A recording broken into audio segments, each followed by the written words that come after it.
بسم اللہ الرحمن الرحیم۔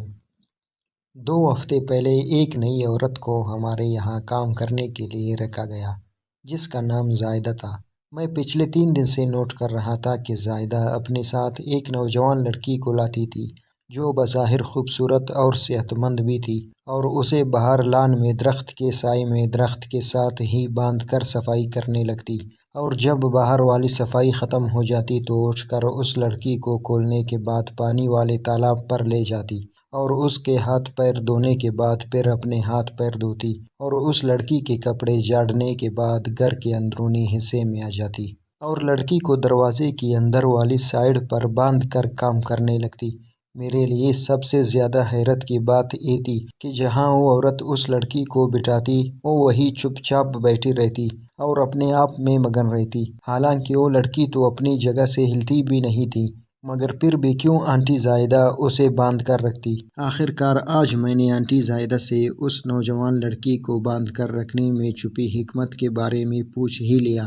مگر جب اس نے مجھے سب کچھ بتایا تو میرے رونگٹے کھڑے ہو گئے۔ میں نے جب آنٹی زائدہ سے بات سنی تب سے پچھتا رہا ہوں کہ کاش ایسا سوال نہ پوچھتا۔ آنٹی زائدہ نے جو کچھ بھی بتایا آئیے آپ بھی سنیے اس کی اپنی زبانی۔ آنٹی زائدہ نے بتایا کہ میرے شوہر ایک بس میں کنڈکٹر تھے اور ایک حادثے میں وہ فوت ہو گئے۔ میرا ایک بیٹا ہے جس کا دماغی توازن بھی ٹھیک نہیں اور وہ جسمانی طور پر بھی معذور ہے۔ میری 2 جڑواں بیٹی تھی۔ میری فیملی کا آپس میں بہت زیادہ پیار محبت تھی، پھر نہ جانے کس کی نظر لگ گئی۔ میرے شوہر کی وفات کے بعد چونکہ بیٹا معذور تھا لہٰذا کمانے کی ذمہ داری بھی مجھ پر یا میری بیٹیوں پر آنی تھی۔ میں نے یہ ذمہ داری اٹھائی مگر میں اتنا نہ کما سکی کہ میری بیٹیاں تعلیم جاری رکھ سکتی، لہٰذا میری بیٹیوں نے بھی پڑھائی چھوڑ دی اور چند دنوں کے بعد مجھ سے کہنے لگے کہ وہ بھی میرے ساتھ کام پر جایا کریں گے، مگر وہ جوان تھی،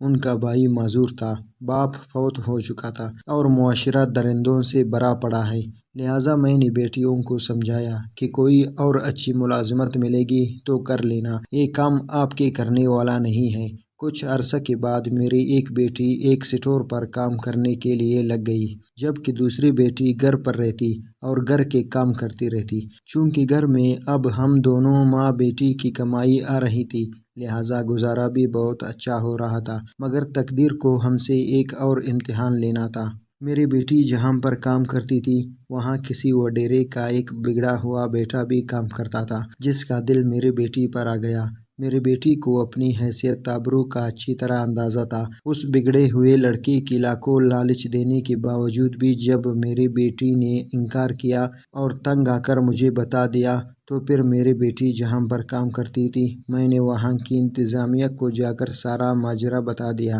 اور پھر انتظامیہ نے اس لڑکے کی اسٹور میں انٹری بند کر دی۔ اس لڑکے نے غصے میں آ کر روڈ کراس کرتے ہوئے میری بیٹی کو گاڑی کے ساتھ کچل کر مار ڈالا۔ بیٹی کی موت کا صدمہ مجھ سے زیادہ میری دوسری بیٹی کو ہوا، وہ ذہنی مریض بن گئی اور آہستہ آہستہ حواس بھی کھو بیٹھی۔ میں نے قانونی کارروائی کی کوشش کرنا چاہی مگر پولیس کی بقول غلطی میری بیٹی کی تھی، لہٰذا اگر میں قانون سے مدد لیتی تو مجرم ٹھہرتی اور مجھے جرمانے کے علاوہ سزا بھی ہو جاتی۔ میں نے ڈر کے مارے ہاتھ جوڑ کر بیٹی کی لاش لی اور مانگ تانگ کر بیٹی کی کفن دفن کا انتظام کر کے اسے دفنا دیا۔ آنٹی بات سنا کر رونے لگی اور میں بات سن کر اور اسے دیکھ کر رونے لگا، جبکہ ہم دونوں کو دیکھ کر آنٹی کی ذہنی اب نارمل بیٹی مسکرانے لگی، اور یقین کریں اس کی معصوم سی مسکراہٹ دیکھ کر میں سسکیاں لینے لگا، کیونکہ اس کی مسکراہٹ میں چھپا درد ہی کچھ ایسا تھا کہ کوئی پتھر دل بھی دیکھتا تو دھاڑے مار مار کر رونے لگ جاتا۔